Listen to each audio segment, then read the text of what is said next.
கர்த்தருடைய நாமம் மகிமைப்படுவதாக. ஜேடிகே டிவியின் 22வது ஆண்டு துவக்க விழாவிற்காக ஆண்டவரை நன்றியோடு துதிக்கிறேன்.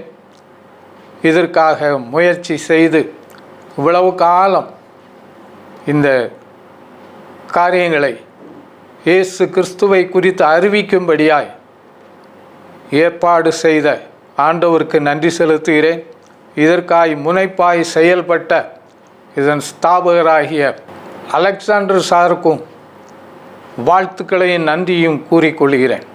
எவ்வளவோ பேர் எவ்வளவோ காரியங்களில் முதலீடு செய்கிறார்கள். ரிட்டையர்டு ஆன உடனே அதில் கிடைக்கக்கூடிய வருமானங்களை கொண்டு பிள்ளைகளுக்கு நகை செய்வதும், அவர்களை செட்டில் பண்ணுவதும், அவர்களுக்கு வேண்டிய காரியங்களை செய்வதும், அவர்களுக்கு வேண்டிய பிளாட், நிலம், வீடுகளை வாங்கி கொடுப்பதும் பெற்றோர்கள் அதிக கவனமுள்ளவர்களாக இருக்கிறார்கள்.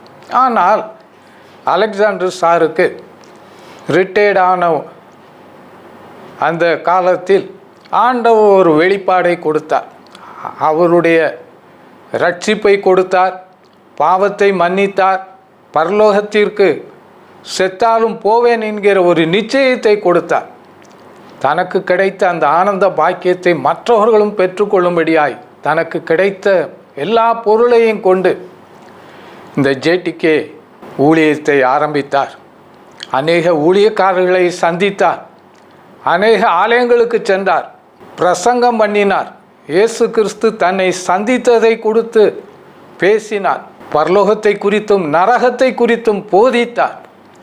மற்றவர்களும் அறிந்து கொள்ள நீங்களும் உதவி செய்யுங்கள், என்னோடு கூட சேர்ந்து ஆண்டவருடைய நாமத்தை சிலுவையில் அறையுண்ட இயேசுவை உயர்த்தி காண்பிக்க உதவி செய்யுங்கள். ஒவ்வொரு நாளும் குறைந்தபட்சம் ₹1 நீங்கள் இந்த காரியங்களுக்காய் சேமித்தால் போதும். அதை கொண்டு நாம் எல்லாரும் சேர்ந்து இந்த காரியங்களை செய்யலாம் என்று ஒவ்வொரு ஆலயமாய் ஏறி இறங்கினார். அப்படித்தான் நானும் அவரை சந்தித்தேன். எவ்வளவோ காரியங்களை அவர் சொன்னார்.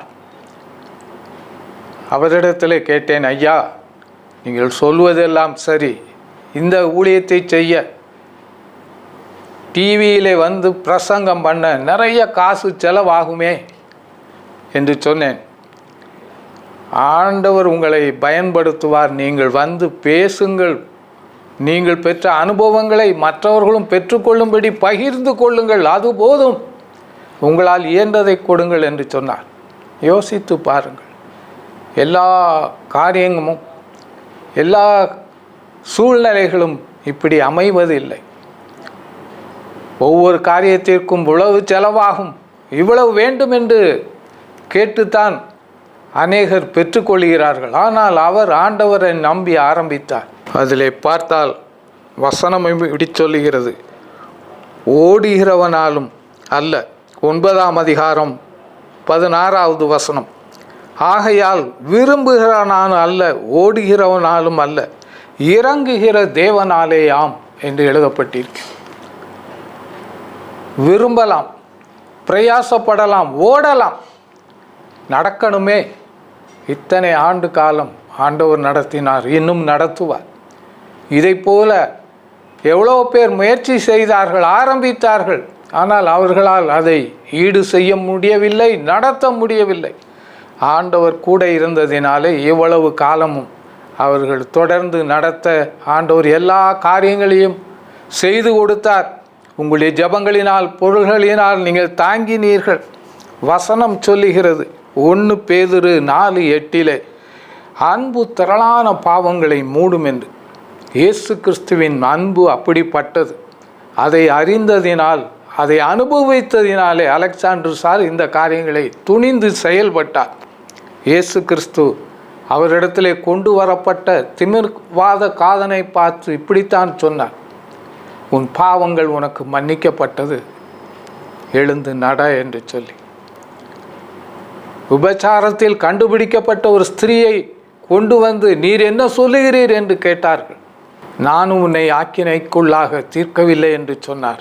இனி பாவம் செய்யாதே என்று சொல்லி அனுப்பி வைத்தார். பிரியமானவர்களே, வசனம் என்ன சொல்கிறது? யாக்கோபு 5ஆம் அதிகாரம் 20வது வசனத்திலே, உங்களில் ஒருவன் சத்தியத்தை விட்டு விலகி மோசம் போகும்போது மற்றொருவன் அவனை திருப்பினால், தப்பிப்போன மார்க்கத்தில் நின்று பாவியை திருப்புகிறவன் ஒரு ஆத்துமாவை மரணத்தின் நின்று ரட்சித்து திரளான பாவங்களை மூடுவான் என்று அறிய கடவன். தப்பிப்போன மார்க்கம், பாதை தெரியாமல் தப்பி போனவர்களை, பரலோகத்திற்கு நேராய் போக வேண்டியவர்கள் நரகத்திற்கு நேராய் போய்கொண்டு இருக்கிறார்கள்.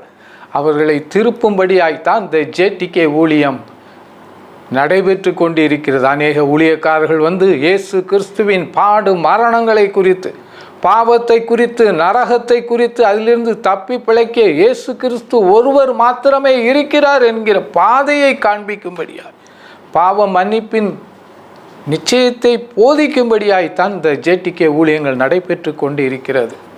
தொடர்ந்து கர்த்தர் இவர்களை வழி நடத்துவாராக, ஆசீர்வதிப்பாராக, தேவைகளை சந்திப்பாராக, கேட்கிற ஜனங்களை ரட்சிப்பாராக. இயேசு கிறிஸ்து சிலுவையில் சிந்தின இரத்தம் வீணாய் போகாதபடிக்கு அவர் பட்ட பாடுகள் ஜனங்கள் அனுபவிக்கும்படியாய், பாவத்தை குறித்து அறிந்து கொள்ள இந்த ஜேடிகே ஊழியங்களை கர்த்தர் பயன்படுத்துவாராக. கர்த்தருக்கே எல்லா கனமும் மகிமையும் உண்டாவதாக. தொடர்ந்து இந்த ஊழியங்களுக்காய் ஜெபியுங்கள், கொடுங்கள். கர்த்தர் உங்களையும் பார்க்கிற உங்கள் எல்லாரையும் கர்த்தர் ஆசீர்வதிப்பாராக. ஆமென்.